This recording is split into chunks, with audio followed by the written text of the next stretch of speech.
Marjorie Greene, for all of her many faults, her many faults, does seem to really believe that the people are owed an explanation on Jeffrey Epstein. And while all the right-wing influencers have bowed down to Donald Trump's order to shut up about this, and as we'll get to Mike Johnson, House Speaker Mike Johnson has gone above and beyond to cover up this thing, Marjorie Greene isn't doing that. Now, she did vote against disclosure of the documents in the House, so don't give her full credit or anything. But she did post on Twitter, if you tell the base of people who support you of deep state treasonous crimes, election interference, blackmail, and rich, powerful, elite, evil cabals, then she would pronounce it cables, but then you must take down every enemy of the people. If not, the base will turn and there's no going back. Dangling bits of red meat no longer satisfies. They want the whole steak dinner and will accept nothing else. And so I'm glad that she put out that tweet. I'm glad that she didn't make it 2,000 words long. I'm glad overall. And there are a few others in Congress on the Republican side that also every once in a while do think there should be disclosure. There's people like Thomas Massie and even Lauren Boebert, oddly enough. Look at Marjorie Greene and Lauren Boebert getting along on this. They've co-sponsored legislation that would force a vote on releasing the records. Now, again, Greene did vote against releasing the records literally last week, so some mixed messages out of her, but it is something. That said, she's not in charge. And the guy who is, House Speaker Mike Johnson, he wanted to have you believe last week that, he definitely wants disclosure. Get off his back, stop calling his office, don't DM him, he wants disclosure. And yet he is in charge. So what has he done? Well, he's now coming out and saying, we need the administration to have the space to do what it is doing. If further congressional action is necessary or appropriate, then we'll look into it. I don't think we're at that point yet because we agree with the president, presumably that this entire thing should be swept under the rug. And if there are any more elite PDF files out there, then you should just shut up about it. And he didn't just say that, he stopped Congress. They went early to their recess. 6 weeks, you're not gonna get anything out of them. And clearly they're hoping that in 6 weeks, you'll be talking about the ongoing invasion of Greenland or whatever, and you won't even remember that this was going on. But he literally stopped it early so that the Democrats couldn't make them do awkward votes to not release the files. So this is, again, this isn't just a statement.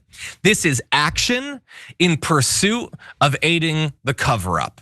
And so I'm glad that Marge spoke out against it. Unfortunately, Mike Johnson has infinitely more power in the House, Luke, but what do you think? Well, first off, I'm glad you're giving Marjorie Greene credit on something because last time I was on, she apparently watched your negative, your trash talking, I think she called it, and was unhappy. So maybe she'll appreciate this coverage a little bit more. It's been interesting to see who lines up behind Trump and who doesn't.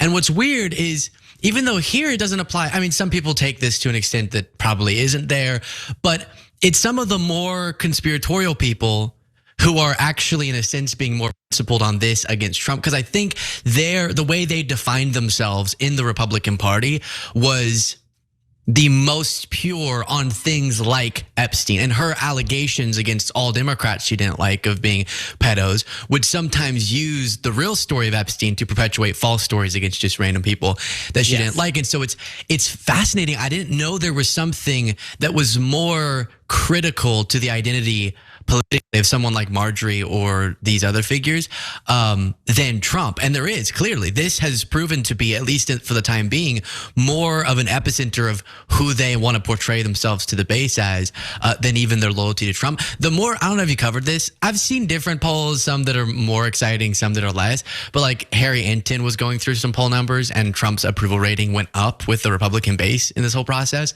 So I really want to believe that the Marges, the Alex Joneses, and all of the people screaming about this is going to make a dent in his base, losing faith. Yeah. My last few years has led me to believe that even this, even their most prominent story of the global cable is maybe not going to win over the base or lose the base for Trump. That would be a depressing phenomenon for me. Yeah, look, I agree. Going back the last 5 years or so, as much as generally politics is annoying and depressing, and the stuff that these individual terrible people do is depressing, for me, it's always been how readily millions of Americans have accepted it, unquestioningly. And no matter how much evidence Donald Trump provides them that he's corrupt, that he's a liar, that he doesn't give a damn about them, they never seem to get it. And that is, it's one of the most depressing things that I've experienced in my life. And I'm inclined to agree with you. I mean, I assume he'll lose 2% of his base. Now, maybe that doesn't even happen. Yes. Maybe the polls don't even show it. But whatever it is, it won't be enough. And not just from the obvious cover up. If the files come out and it's proof positive that he went on like a rum-fueled bender on Epstein's island, maybe he'd lose 3%. Like this is a cult that will not end even once his heart explodes inside of his chest cavity. Like this cult is going to outlast Donald Trump. We just need to accept that. Now, if it turns out that we're wrong and they have a little bit more critical thinking, then that'll be a nice bonus, I think. But I don't think anyone should assume that there is a damn thing in the world that can happen that would actually break the stranglehold he has on these people. And I think that he's actually convincing some of them, because in their head, they're weighing, do I hate liberals more than I hate Epstein or an Epstein cover-up? And I think for a lot of them, when he started going, are you really going to trust files that Sleepy Joe could have filled with all sorts of phony things? And are you really going to trust Obama? You remember how much we hated Obama? Come on. I think for some of them, it's sort of proven by the aftermath of the Wall Street Journal piece. They were all mad at Trump. And then a lot of them went, oh, shut up, liberals, whenever the Wall Street Journal released that letter. It was mind-bending that I think weighed in their brain, they, at least like you said, 90+% of them would ultimately get over it and be more angry at liberals trying to capitalize on this than they are at the theories and the facts around Epstein. And that is what has broken our political dialogue, that it's definitely more prominent on the MAGA side, but in a sense on both sides, sometimes the only motivation, the own the libs philosophy, is making the people you don't like suffer. And if Trump can frame this as justice in this case means the liberals will be happy, I think they might go, all right, never mind. Yeah, especially because I think from the very beginning, Epstein and QAnon and all of that, like I don't think it's actually for a lot of them as much about saving the children in a specific or abstract sense as this is going to take down the libs.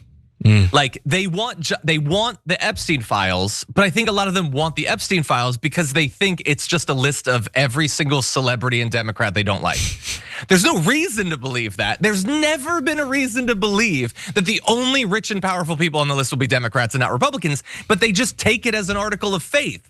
And so I think those two things are tied up. Do I hate the libs more than I hate Jeffrey Epstein? Well, I kind of hate Jeffrey Epstein because I hate the libs. And so now Trump is saying it won't take down the libs.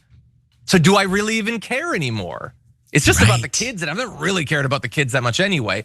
That's my fear. I hope to be proven wrong.